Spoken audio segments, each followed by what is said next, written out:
Hey friends, Radhe Radhe. Welcome back to our channel that is Gyani Politics. Now we are going to discussing 73rd and 74th amendments of the Indian Constitution.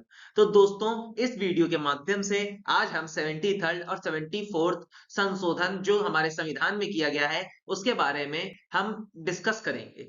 तो first of all हम discuss करने जा रहे हैं 73rd constitutional amendment act. तो basically दोस्तों ये amendment act हमारा 1992 में हुआ था और इस अमेंडमेंट एक्ट की वजह से पंचायती राज इंस्टीट्यूशन को कॉन्स्टिट्यूलाइज कर दिया गया। दोस्तों हुआ क्या, इस अमेंडमेंट की वजह से basically part 9 constitution of India में ऐड किया गया, जिसके अंदर आर्टिकल 243 से लेकर 240 ओ रहते हैं।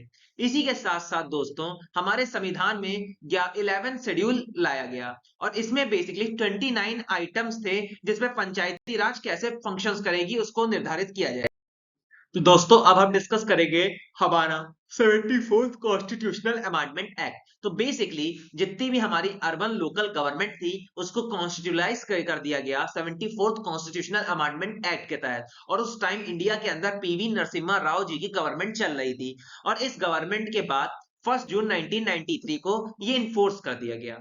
इसके तहत part 9A article 243P 243JP जेजी कॉन्स्टिट्यूशन में डाला गया। इसके साथ साथ 12 शेड्यूल भी कॉन्स्टिट्यूशन में डाला गया जिसके 18 फंक्शन निर्धारित कर दिए गए म्युनिसिपैलिटीज के। तो दोस्तों अब हम डिस्कस करेंगे what is the status of democratic decentralization in India. तो फर्स्ट ऑफ ऑल आपको मैं बता दूं, डिसेंट्रलाइजेशन का मतलब होता है transfer the control of activity to the organization to at several local offices. Basically जो ट्रांसफर कर देना पावर्स फंक्शन लोकल ऑफिसेस को, उसी को डिसेंट्रलाइजेशन कहा जाता है। अब इसके दोस्तों हम पॉजिटिव साथ ही साथ नेगेटिव दोनों ही एस्पेक्ट्स पे बात करेंगे। तो first of all positive aspects, तो बेसिकली ये इंपावरमेंट देता है लोकल कम्युनिटीज में। Democratic decentralization has give power to the local committees to participate the decision making process. अब बेसिकली इसकी वजह से जो डिसेंट्रलाइजेशन आता है इसकी वजह से कहीं ना कहीं लोकल कम्युनिटीज को पावर मिल जाता है कि अब वो अपने फैसले खुद निर्धारित कर सकते हैं अपनी नीड्स और प्रायोरिटीज के हिसाब से। Second, accountability and transparency. Decentralization की वजह से एक लार्ज अमाउंट अकाउंटेबिलिटी और ट्रांसपेरेंसी आती है गवर्नेंस में। Local government are more directly accountable to citizens as the decision making process more transparent and open to public। Basically जितने भी भारत में लोकल गवर्नमेंट का कॉन्सेप्ट है इसकी वजह से कहीं ना कहीं सिटीजन से गवर्नमेंट का डायरेक्ट लिंक क्रिएट होता है और जो भी लोकल गवर्नमेंट डिसीजंस लेती हैं वो मोर ट्रांसपेरेंट रहते हैं और मोर पब्लिकली रहते हैं।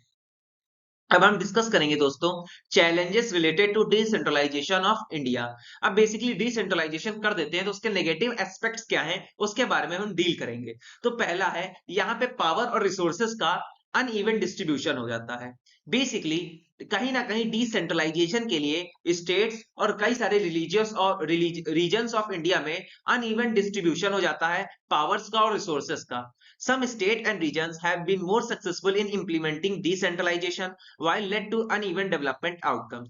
तो दोस्तों इंडिया के अंदर डिसेंट्रलाइजेशन की वजह से कुछ स्टेट बहुत ही प्रॉफिटेबल हैं, बहुत ही सक्सेसफुल हैं, कहीं ना कहीं और कुछ स्टेट में अनइवन डेवलपमेंट हुआ है। अब इसका अगला पॉइंट है ceremonial status of mayor. The second administrative reform commission noted the mayor in the urban local government in most state enjoy a ceremonial status. दोस्तों जो अर्बन लोकल गवर्नमेंट है यहाँ पे जो मेयर होता है किसी भी सिटी का वो एक प्रकार का सेरिमोनियल स्टेटस की उपाधि ग्रहण करता है। In most cases, the municipal commissioner appointed by the state government has all the powers and elect the mayor। और कहीं कहीं पे दोस्तों जो म्युनिसिपल कमिश्नर है वो अपने स्टेट गवर्नमेंट कह देते हैं कि आपके पास पावर है, आप ही अपने शहर का मेयर डिसाइड कर सकते हैं। आखिरी पॉइंट है infrastructure loopholes. Many gram panchayat lack of building of their own and share space of school anganwadi and other entities. अब यहाँ पे इंफ्रास्ट्रक्चर लूप होल्स में आते हैं वेरी वेरी विलेजेस में, छोटे छोटे विलेजेस में ऐसी ऐसी ग्राम पंचायत हैं जहां पे उनकी खुद की कोई बिल्डिंग्स नहीं है, कोई उनका इंफ्रास्ट्रक्चर नहीं है, तो वहां पे वो बेसिकली सरकारी स्कूल आंगनवाड़ी और अदर इंस्टीट्यूशंस की बिल्डिंग को यूज करते हैं। while some of their own buildings they basic facility। अब वैसे कि जहां में सरकार ने ग्राम पंचायत को लोकल बिल्डिंग्स प्रोवाइड की गई हैं, वहां पे उनकी बेसिक फैसिलिटीज नहीं है, जैसे कि टॉयलेट्स हो गए, ड्रिंकिंग वाटर हो गए, electricity. Although panchayat have internet connection, they are not always function. कहीं ना कहीं दोस्तों ग्राम पंचायत में इंटरनेट कनेक्शंस भी हैं, लेकिन वो प्रॉपरली फंक्शंस नहीं करते हैं। Panchayat officers have to visit block development offices for any data entry purposes with delay to work.